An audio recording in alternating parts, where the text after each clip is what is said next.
Peoples. So I guess we live, right? First time going live.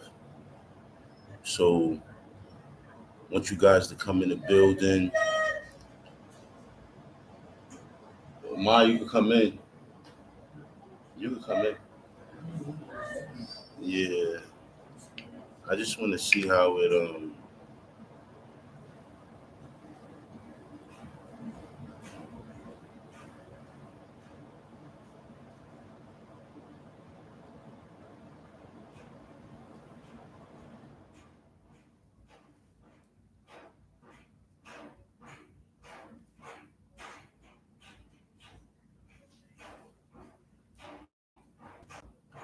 All right, so now I'm sharing my screen with you guys so you guys can see exactly what it is that I'm seeing.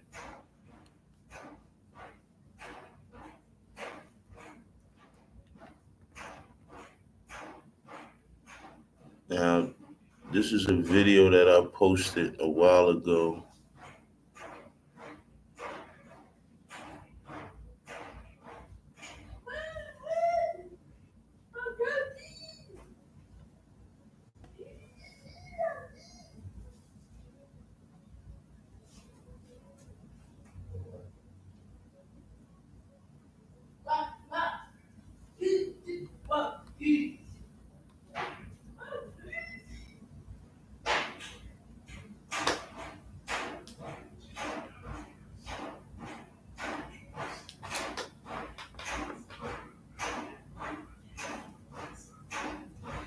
Loved ones.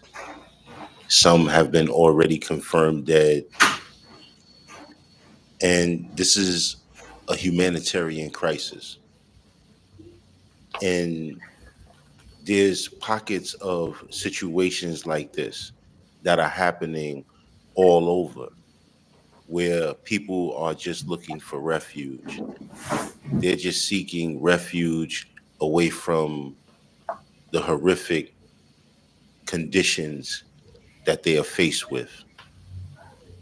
And so, in this circumstance, I can only imagine that people have grown impatient, people are very frustrated, and people are very angry. And so, rather than to try to calm a situation down, it seems like it's the same thing over and over again, where it is not understood how to resolve a situation without absolute violence.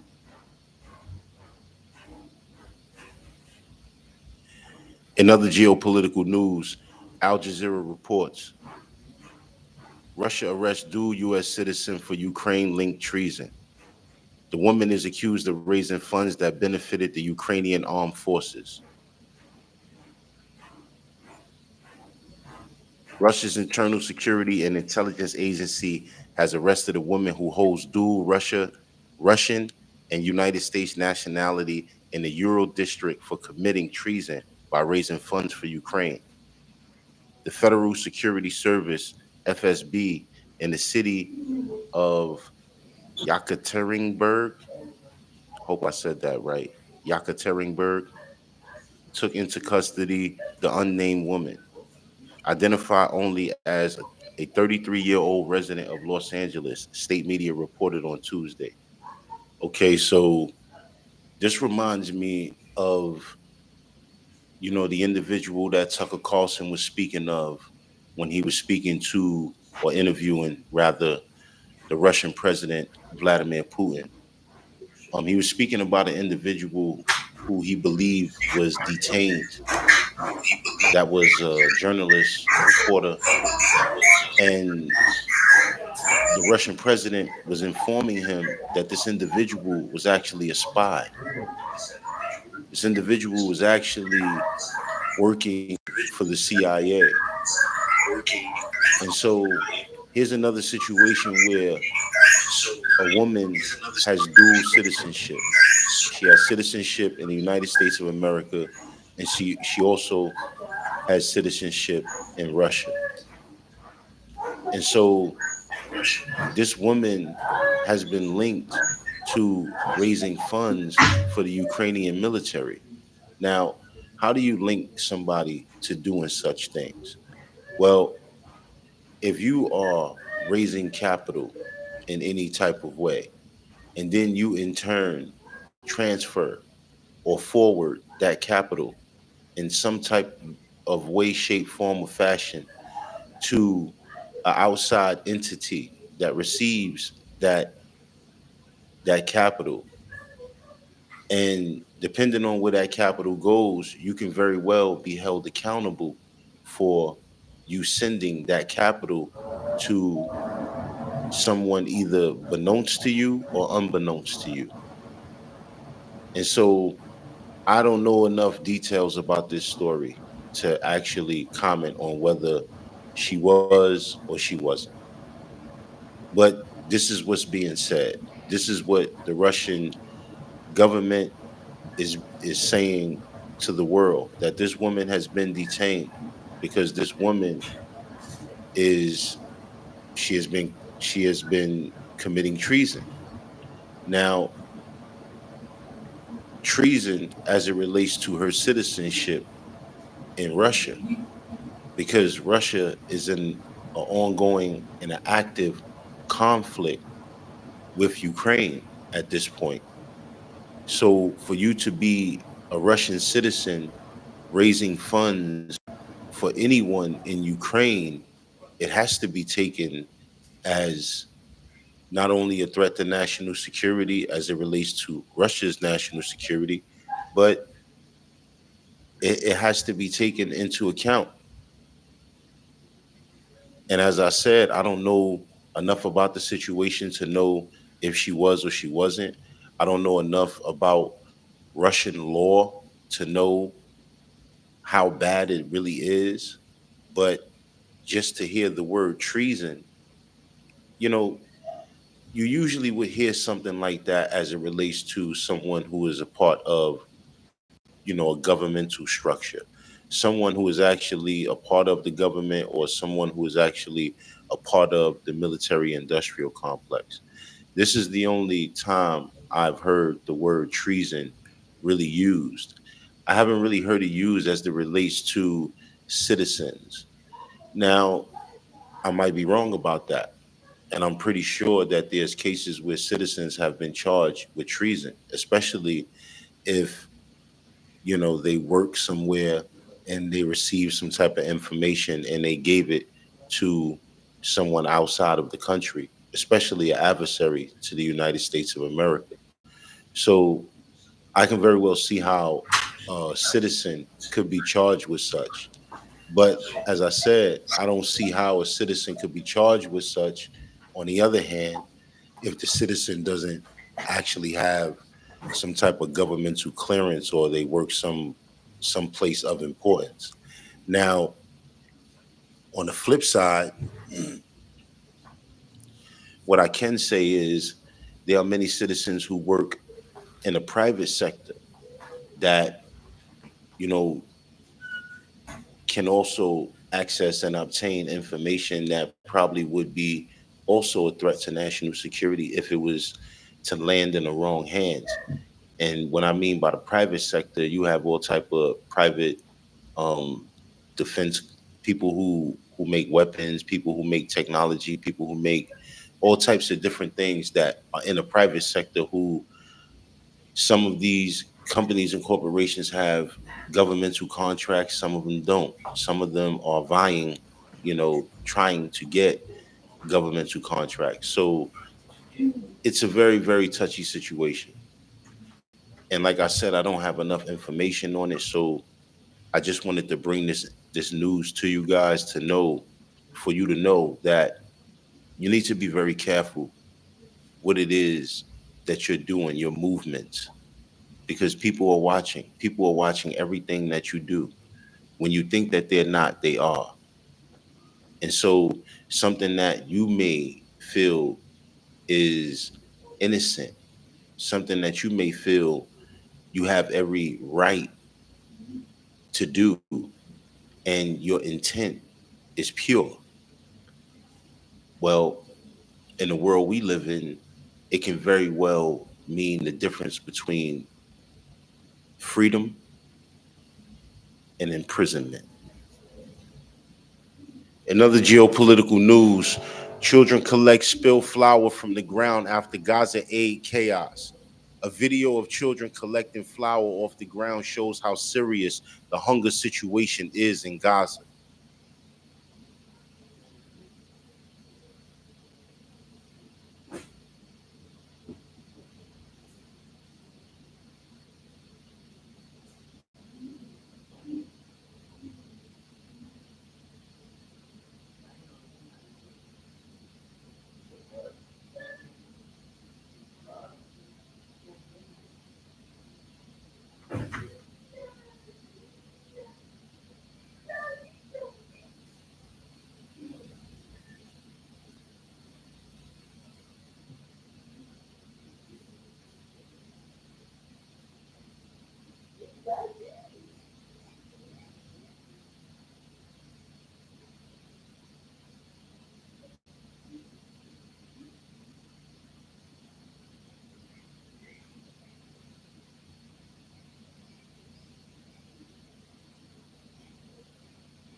Now, what do I think about the video that I just showed you guys? I'm pretty sure that your sentiment is the same as mine. It's a very it's a very sad and hurtful thing to watch. People, men, women, children go through such hardships. It's a very sad and hard thing to watch. And as I sit here and I watch it, you know, I wonder where where are all those who pretend to care? Where are all those who profess to care? Because in that video that I just watched, I've seen an enormous amount of people looking very, very displaced, very confused. I also see people on the ground picking what appears to be some white substance up off the ground. And now that the reports have come out, what it appears to be that they were. All right, so I'm just pause this for a second, guys, because I'm become aware that there's some background noise that's being picked up. You guys probably hearing my daughter right now in the background. Um, you're gonna have to just bear with me. Like, it's Saturday morning, you know what I'm saying? My daughter is up running around, so please bear with me, but hopefully the audio is not too bad. Picking up was flour. And so it's a hard thing to watch when people are suffering that much and suffering that bad that they have to resort to picking something up off of the ground, picking a substance up off the ground that would ensure that maybe they might be able to eat a meal that night, picking something up off the ground that would ensure that maybe they might have something to eat for a day. And so it's a very hurtful thing to watch. It's very sad. And I pray not only for a ceasefire, but I pray for an end to this conflict immediately. And sadly, I know that my prayers will not be answered because I know that with all that has been done, with all that has been done, there is no way to make things right. The only thing that you can do is just stop what you're doing. But there really is no way to make things right.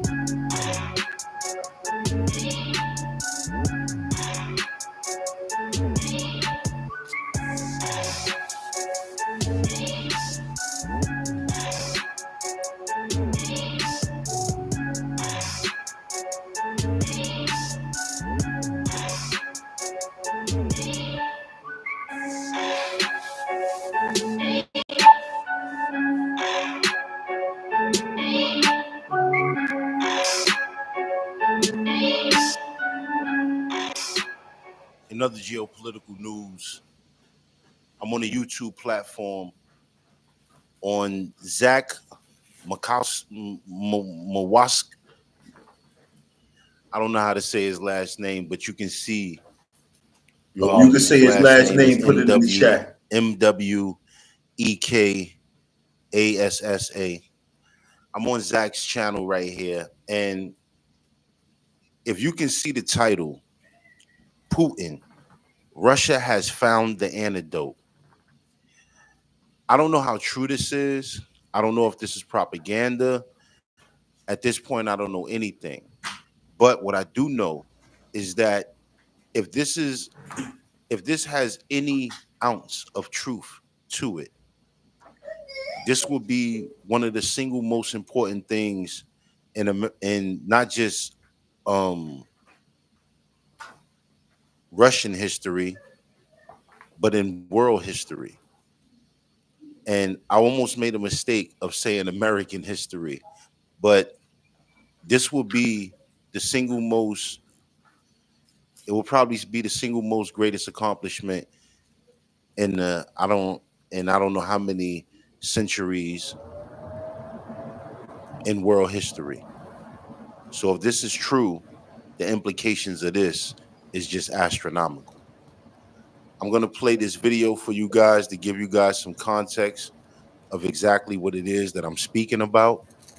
And then I'm going to give some commentary about how I feel about what we just heard.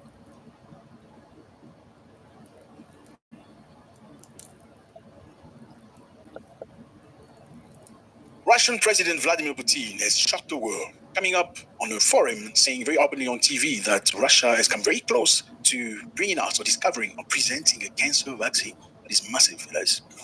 We have come close to creating so-called onco-vaccines, vaccines against cancer, and a new generation of immunomodulatory drugs.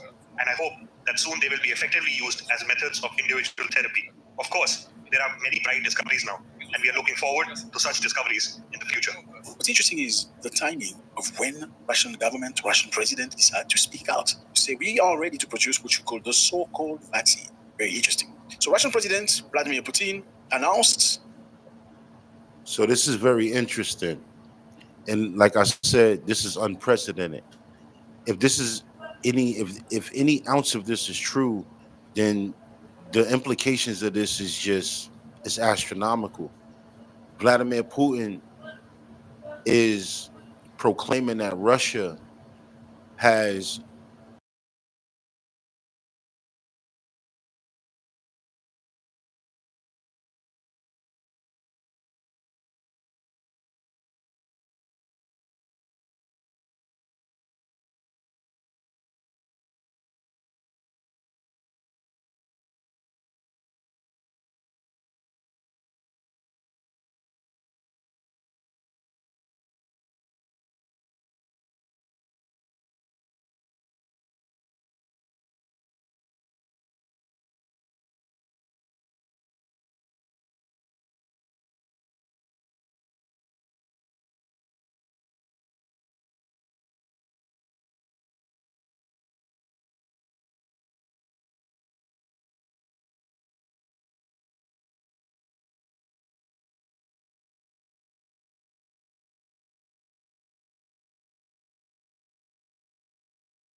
or to profess such a thing.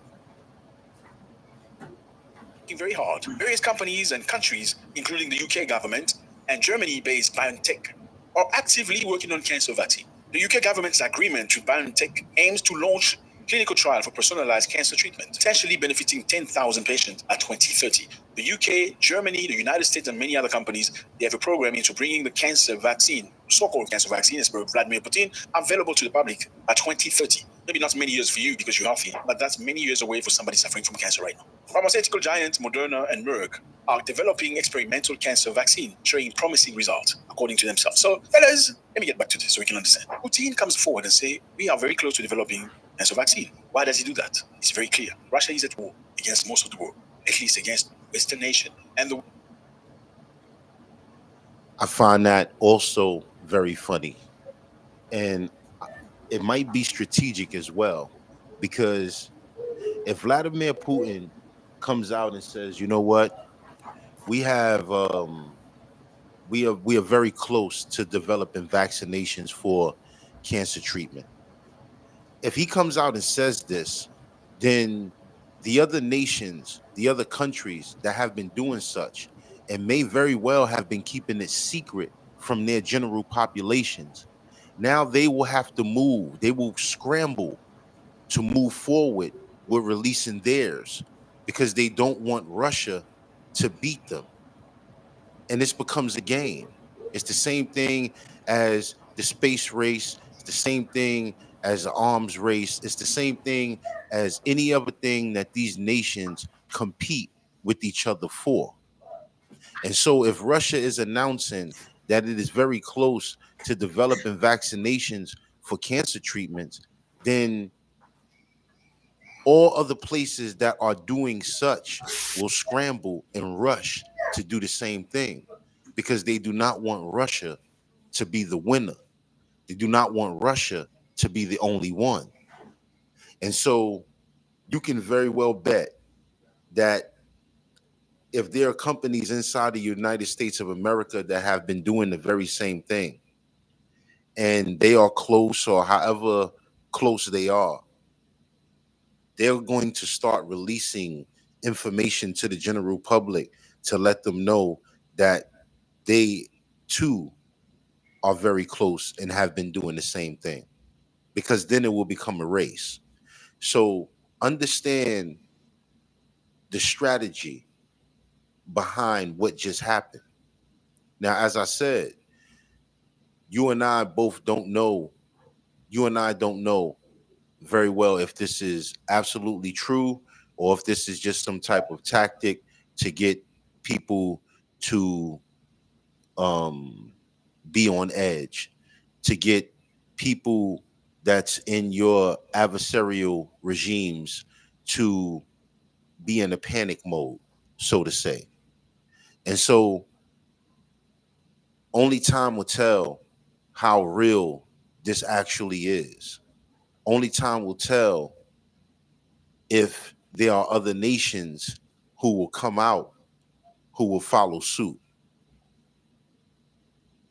war doesn't limit itself to weapons and missiles. The war is mediatic. The war is in terms of development. The war includes technology and health. What does this mean? What is the message that it's sending? United States of America and many other countries in the Western Hemisphere make a lot of money through healthcare. Clearly, they work in communion and collaboration with these big companies. We have Pfizer, Moderna, and many other companies that work very, very much into that sector and paying big amounts of taxes in this government. So America clearly wants to see these companies do great in the arena of health. So what does this really mean? And that's another thing. So that's another angle to look at it from.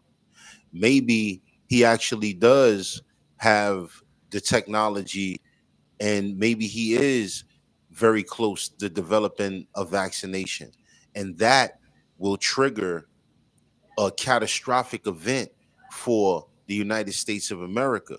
Because as I was just talking to a friend of mine's, what do you think will happen? Well, so many people will want to leave the country. So many people will want to go to Russia where the vaccination is being held. They will want to go where they can get the vaccination. And if it's being made available to the general public in Russia, then you can imagine, you can just imagine not just the people from the United States of America, but you can imagine the people around the world that will want to leave their homelands, leave their country, leave wherever they are and go to Russia, especially if they are cancer patients, if they are people who have been diagnosed with any type of cancer, they will want to go there. And so they're saying that, um, from what I'm hearing, that I don't think it will be available to the general public until the year 2030, which would put us about 6 years away from it actually being on the market for the general public. The cancer industry makes yearly about $100 billion minimum from treatment. Okay, by the time they issue treatment, so you can live longer because it's not really a very clean cure to cancer. So every time they sell you these tablets, syringe, everything that's relative to cancer treatment, they make at the end of the year about $100 billion. So it's even massive business. If you look at it as a human being perspective, it makes no sense making money out of people being sick. I completely understand. But from an investor and business person perspective, that's great business. $100 billion a year, for sure. That's an excellent business. Now, will the businessman and investor not be happy that cancer continues? I don't know. You tell me. If I can invest money into a business where people get not so nice, but I make money out of it, would I really want it to stop completely? That's a big question for you to respond to. Investors' job is to make money. Yes, some of them maybe have a good heart. They want you to be good and stuff. But if they make money out of you being that way, why would they stop? Why would they provide you with something that gets rid of that situation, that provides them with the sustenance and the money that they make every year? $100 billion. Now, what is the danger to this? The danger is very clear. Vladimir Putin is clearly making sure to make this cancer treatment available at a very cheap price. How do we know this? If you look at the past, I'm sure we can see many incidents where these things happened. During COVID time, I'm sure you remember about that. That was one of the most traumatic moments in my entire life. Many companies made big money out of this. Moderna, Pfizer, and many others. These big companies made a lot of money through COVID. I'm sure, I know, people don't want to hear it. Let's be realistic. They made a tremendous amount of money out of that crisis. Did you know that Russia also developed vaccine of it? Many people don't know about it. It's called Sputnik of it. Sputnik vaccine was very effective indeed. But nobody spoke about it because they were trying to politicize the situation, saying it's unreliable, it's not a good vaccine, not being trialed, not being tested, forgetting that the very So during the COVID-19 situation, Russia developed their own vaccination. But because the West and its allies have such a disdain for Russia, not only did they not speak about the vaccination, but if it was spoken about, it was downplayed and made to seem like it was unreliable. And these are the tactics that are being used. So one has to question, do these corporations really care about you and I? Do they truly really care about you and I? Or is this about currency? Because it all comes back to the same thing at the end of the day. It all comes back to the same thing. And so many people would have loved to know, or would have loved to be privy to the fact that there were other alternatives on the market. And this is the information that your government inside your country does not want you to know. They don't want you leaving the country to go receive treatment in other places. No, they would much rather have you be in debt or spend that money in the very country that you live in, regardless of how inadequate the treatment is, regardless of how problematic and how much of a risk it would be for you. And it's a repeat cycle that we're in.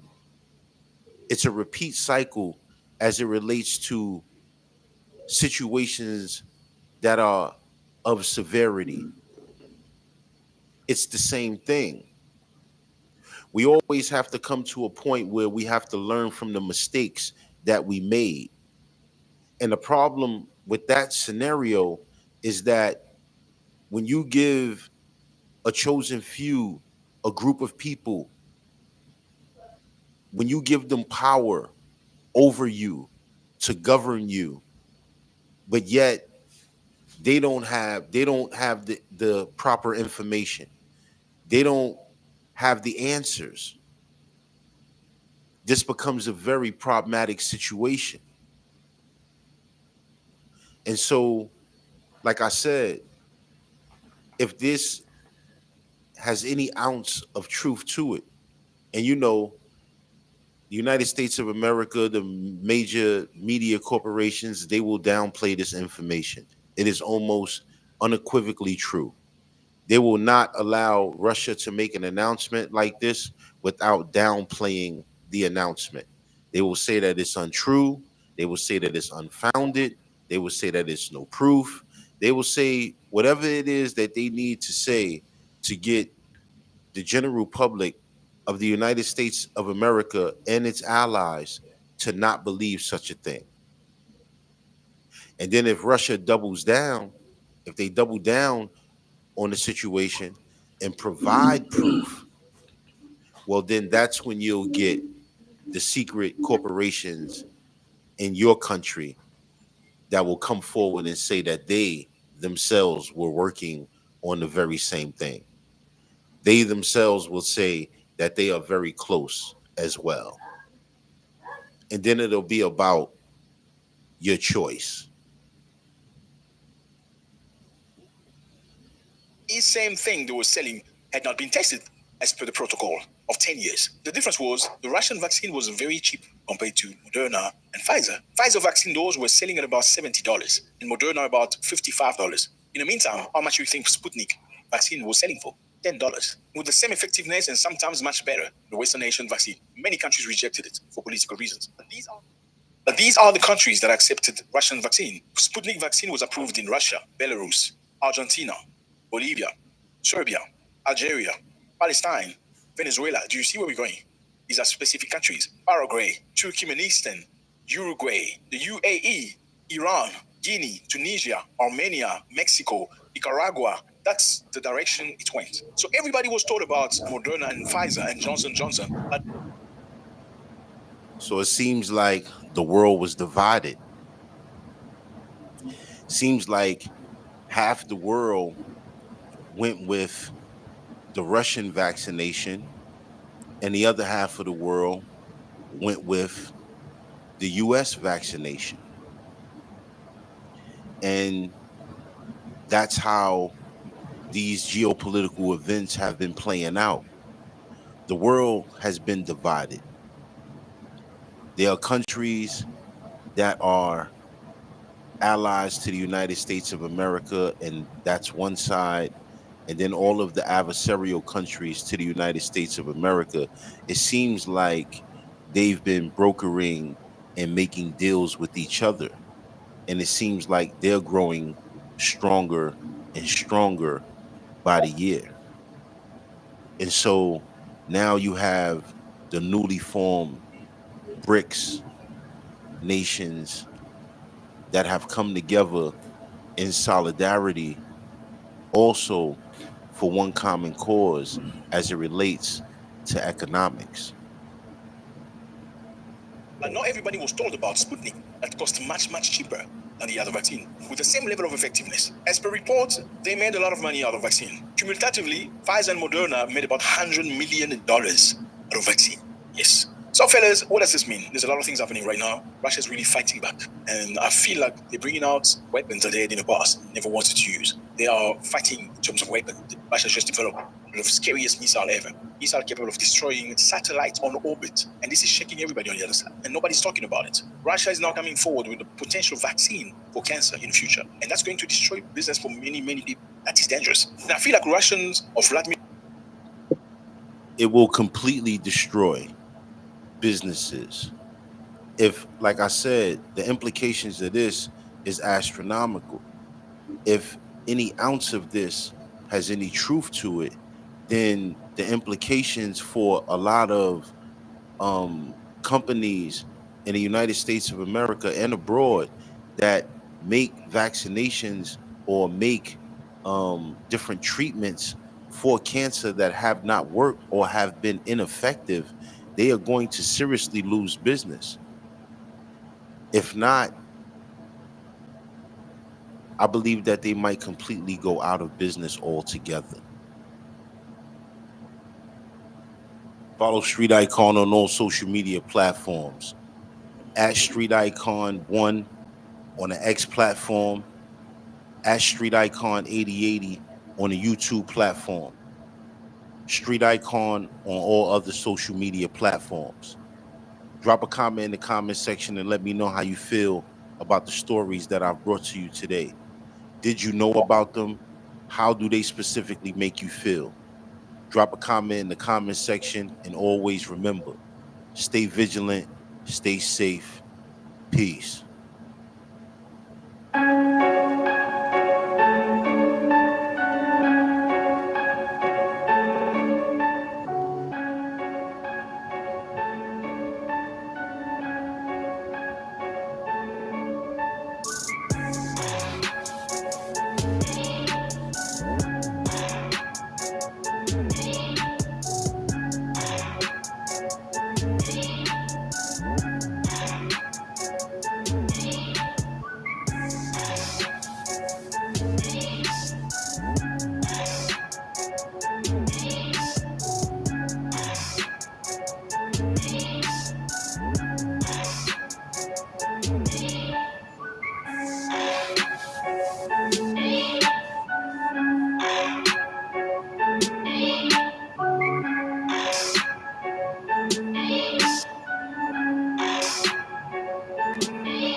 Peoples, top of the morning.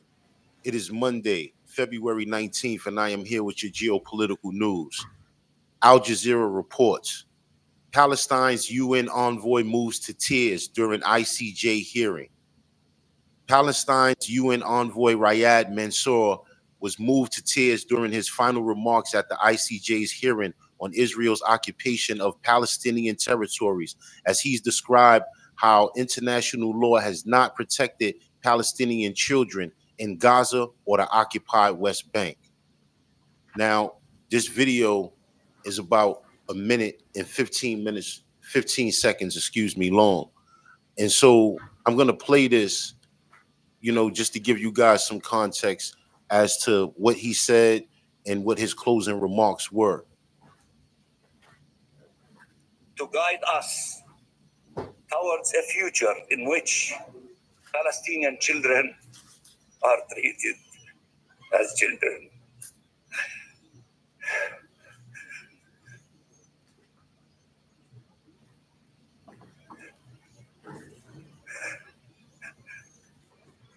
Not as demographic threat, in which the identity of the group to which we belong does not diminish the human rights to which we are all entitled.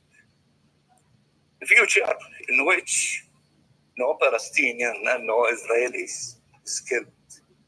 A future in which two states live side by side in peace and security. The Palestinian people only demand respect for their rights. They ask for nothing more. They cannot accept nothing less and nothing else. The future of freedom, justice, and peace can begin here and now. So I'm not at all surprised that this man, ends up breaking down while he's speaking, giving remarks about what's happening in the Gaza Strip. When he starts speaking about the children, or when I assume when he starts not only speaking about them, but when he starts thinking about what he's been seeing, the images and everything, I think it's only human to have a natural reaction, natural emotions, and to just let them flow. And so I believe it's only human that this man, ends up breaking down in the middle of his remarks.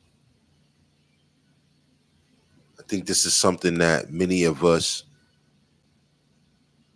hold the same sentiment, especially when it comes to this situation. And many of us feel the same way, especially when you start to look at the images and you start to consume the information about what is actually happening in the Gaza Strip. So I'm not at all surprised by the emotions of this individual. In other geopolitical news, Al Jazeera reports Biden says he told Zelensky he's confident U.S. will renew aid to Ukraine. U.S. President warns of further losses of Ukrainian territory if Congress does not renew military aid.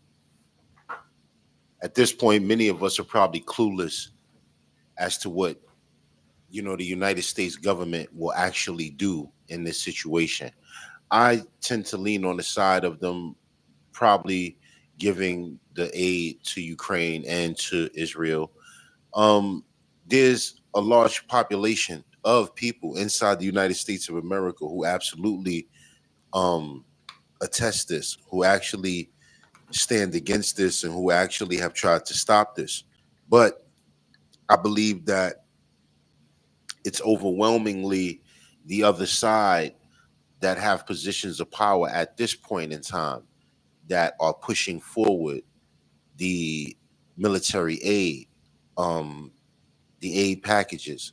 And so more than likely, the money will go through. More than likely, they will get the money that they're looking for. And these military campaigns will continue until we reach another inflection point where they need more money. It can only act as a band-aid. It can only act as a pacifier. It is not a solution. It is not the end of the conflict. So it will not act as such. Like I said, it will only be a band-aid. It will only pacify the situation, but it will not end it. And so the situation will continue, and more Ukrainians will die, more Russians will die. But nonetheless, there will be more death. And even still, there will be no resolve. There will be no there will be no reconciliation, so to say. There will be no agreement to be made. Now, the Russian president Vladimir Putin has already made public statements stating that he is more than willing to come to the table and work out a deal, work out a peace deal. But the only problem is that there's certain things that the Ukrainians, under the advisement of the United States of America and its Western allies, just will not allow to be on the table. And this is very problematic because how can you call it a negotiation if you're not willing to compromise at all? And so, as I said, I do believe that they will receive the funds. They've received everything else that it is that they've asked for, whether they've asked for it and received it through a vote or whether they've just bypassed Congress. So I do believe that they will receive the funds that they're looking for. Whether they deserve the funds that they're looking for, well, that's a separate question entirely. In other geopolitical news, I'm on the X platform formerly known as Twitter. I'm on an individual's page named Lindsey Graham. Now, I've renamed this individual to Lindsey Hohan. I have a very, very major disdain for this individual. I do not like this individual. Lindsey Graham is a senator. He is a United States senator. And this individual is, well, this individual, along with other individuals, are mainly responsible for most of the major conflicts that we have been in for the past, I'd say, about 30 to 40 years. So, all of these major conflicts that your children have been sent to, this individual was involved. This individual was involved in the lobbying for. This individual was involved in the pushing forward of. This individual was involved in all of the military campaigns for about the last 30 to 40 years of our past. And so this individual is someone that you can only imagine has a undying thirst for war, an undying thirst for death, an undying thirst for destruction. And that's who this individual is. You know, I don't know if the reports that I'm getting are true, but I'm hearing that this individual doesn't have any children. And I don't believe this individual to be married either. And so, you know, when I sit back and I think about such an individual who has no who has no wife, who has no kids, who has no family outside of the family that he comes from, I look at what would make an individual be such a way. And then I think about that aspect, and then I realize that well, there's nothing that they love. It's nothing that they understand how to love. It's nothing that they care for. The only thing that they care for is themselves. This is the only thing that they've ever been responsible for. They've never been responsible for anything outside of themselves. And any responsibility that they have has been given to them by other individuals alike. And so they have every reason and every want, need, and desire to continue to be as barbaric as they can possibly be, to be as vindictive as to be as murderous, to be as, evil as they can possibly be. And so this individual I have a serious disdain for. And I've been tracking this individual's movements and watching many things that this individual has publicly said. And it's very concerning because, as I said before, I believe it to be true that this individual has no children, but it is your children and my children that will be the first children that is sought after if this country comes to a world war. Anytime that there's ever, or if there's ever a draft in this country, your children and minds will be targeted, and they will be targeted by this individual. And I have a problem with that. I have a problem knowing that. And I have a problem knowing that this individual is the culprit or the one that is responsible for that. I have a problem with this. I'm on a YouTube platform right now, and I'm on Stephen Gardner's channel. And I'm going to play something because in the last segment, I just spoke about the Senator Lindsey Hohan, aka Lindsey Graham. And I want to give you guys some context. Well, I want to give you guys some commentary. And in this commentary, this specifically, it exactly and specifically expresses my sentiment towards this individual. And so I wanted to make sure that I let you guys hear this because when I watched it and I seen it and I consumed this content, the moment that he said what he said, I immediately concurred. I immediately agreed. And I believe that this statement to be 100% purely how I feel about this individual. So I'm going to play it for you guys right now.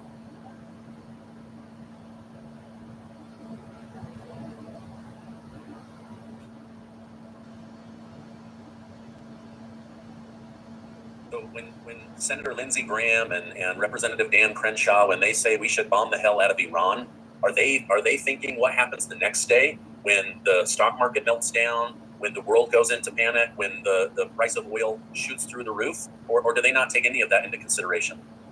Look at the cover of your trench journal this week. How can you be so stupid to listen to these arrogant, moronic little politicians? How gutless and stupid can people be? Look at that little piece of crap, Lindsey Graham. A little boy of nothing. A little warmongering freak that couldn't fight his way out of a paper bag. Hey, Lindsey, did you come out of the closet yet lately? Look at these little warmongering freaks. Not a war that they didn't love. Why do you ask a murderer, a psychopath, or a narcissistic freak why they're like that? That's who they are. In a country near you. Soon after. And that message is supported and approved by Street Icon TV, the Street Icon Podcast, Conspiracy Theory Series, supports and approves this message. So, keeping it on the YouTube platform for a second. Right now, I'm on TMZ's channel, right? And so, before I make this statement, let me make this clear. I don't cover entertainment news. I don't cover sports news. I don't cover hip hop news. I don't cover these things or these topics because they don't interest me. They don't move my spirit in no way, shape, form, or fashion. So I don't cover them. Um, but there is a particular reason why I have this video up here. It's a Kanye West talks to TMZ. Now, I really, like I said, I care for none of the commentary that's being said in this video. I actually don't care about what he's speaking about. I don't care for none of it. But at the end of it, I found something very interesting and I found something intriguing. And it was also disappointing and upsetting to hear his response. But it also let me know that this is the place that we are at in the world where people can decide to care or not. And so I'm going to play this for you guys just to give you guys some context as to what I am referring to and what I am speaking about. And then after I play it, then I'll get into more about why I felt the way that I felt when I heard it.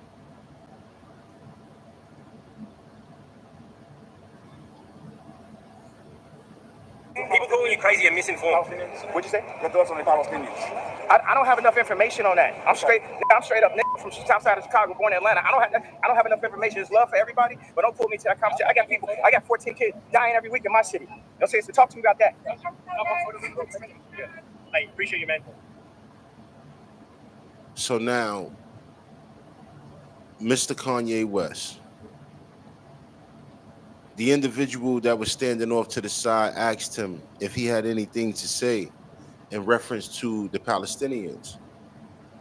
And Mr. Kanye West takes that opportunity to say that not only does he not have enough information about it, but he has children or kids that he knows that's dying in Chicago every day, and that's it seems to be that's what's of importance to him. Once again, this is another time where somebody who is of a celebrity status or who is considered to be a prominent figure from our community says something that, as it relates to us being the same nationality, I absolutely, unequivocally, totally disagree with. And so it's like I found the answer, his response, to be inappropriate. Not only were you deflecting or did you deflect the answer, not only did you deflect, but you were inappropriate in your answer. Somebody asks you about a situation, you say you don't have enough information about it. Okay, cool. There is no comment to be made after that point. But to act like what's going on in Chicago is more important than anything going on anywhere else, that's disappointing. That's disappointing to me because that is not the sentiment that I hold. Of course, there are kids dying in America. And sadly, more times than not, it is kids that are killing kids. It is these young adults that are killing each other. So they're not being hunted by a military, being detained by a military only to be shot and killed by a military. This is in most cases not happening to the kids and the young adults inside the United States of America.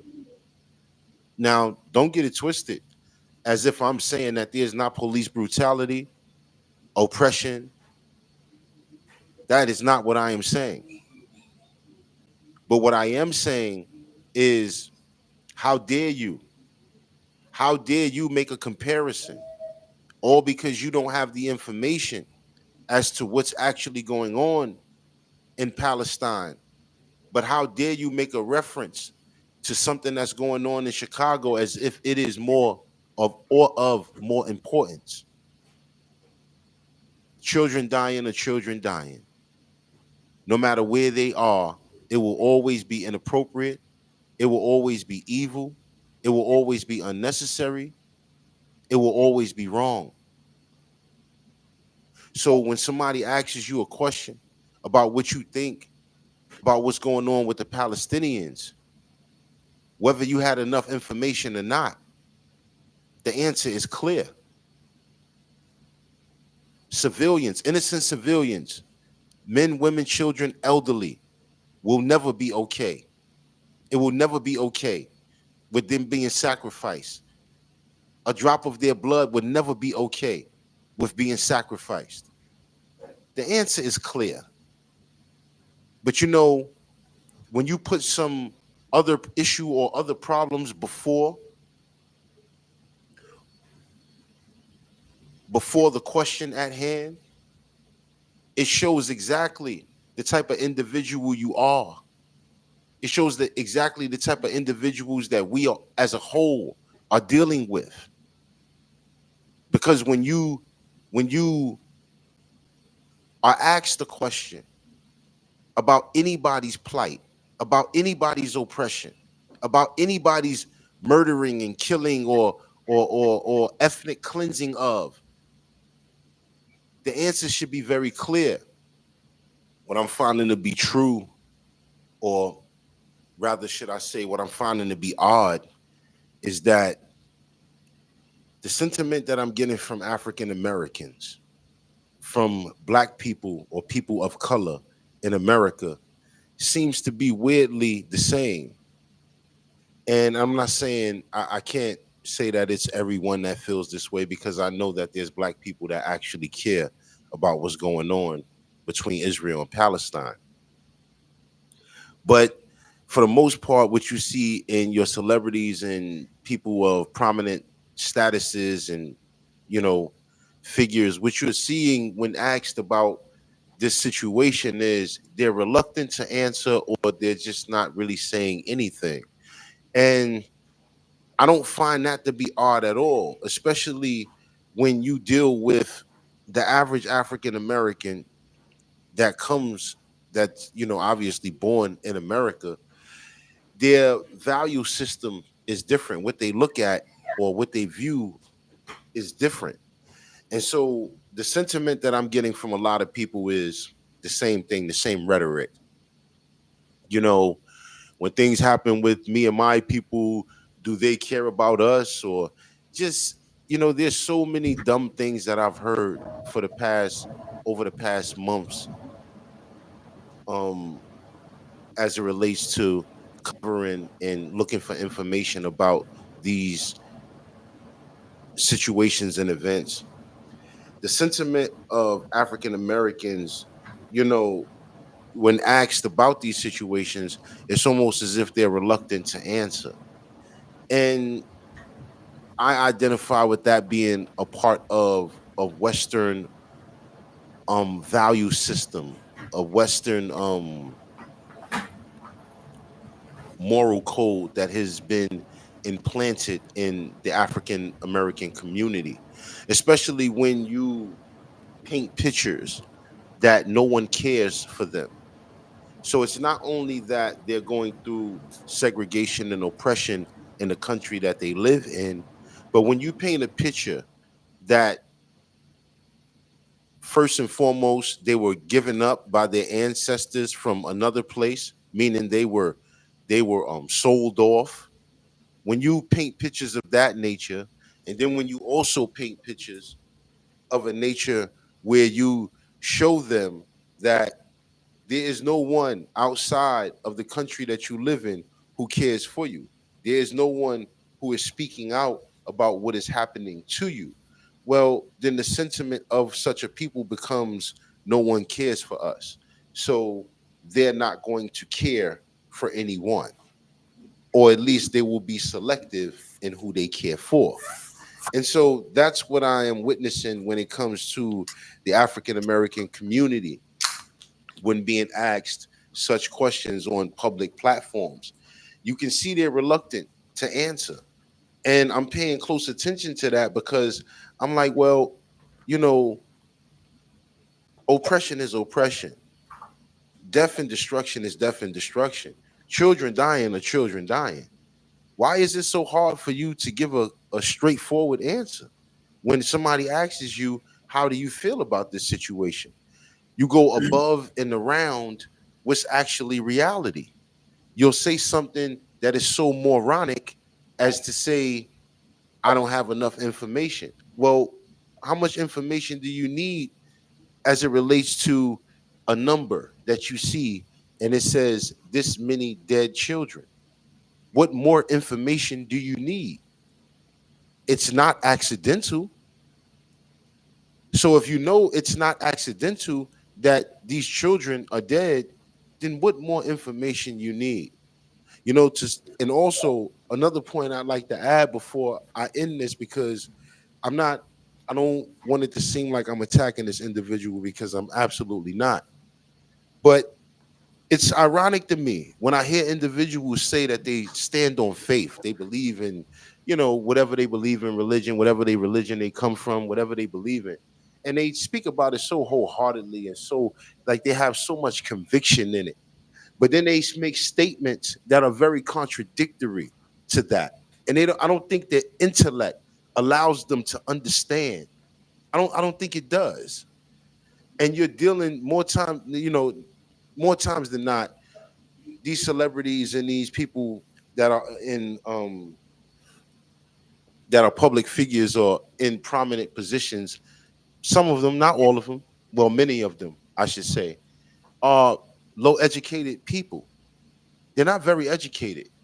So they sometimes they don't even realize the stupidity in the comments and the remarks that they make, but nonetheless they make them, and yet will turn around and act like they praising God and giving God the glory. It's contradictory and it makes no sense. In other geopolitical news, I'm on the X platform, formerly known as Twitter, but I think the whole world is caught up to speed by now. So we'll just start saying from here on out the X platform. I'm on someone named Jackson Hinckley's page, and they put up a post, and I found this rather interesting. The post reads, Burkina Faso's Ibrahim Toure. Today, our relationship with Russia is primarily strategic. With Russia, there are no restrictions on the equipment we want to purchase. Others impose restrictions on us. They, meaning Russia, support us in terms of training, logistics, tactical training, and everything else. They provide support in these aspects, quote unquote. Now, that is by Ibrahim Toure, the sitting president, should I say, of Burkina Faso after the coup that was performed in Burkina Faso, removing the former sitting president who was in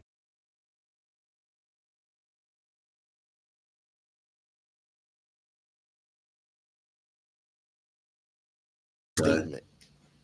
Because if you put this statement into context, Hey, yo, what's up, man? You on live, son?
Yeah.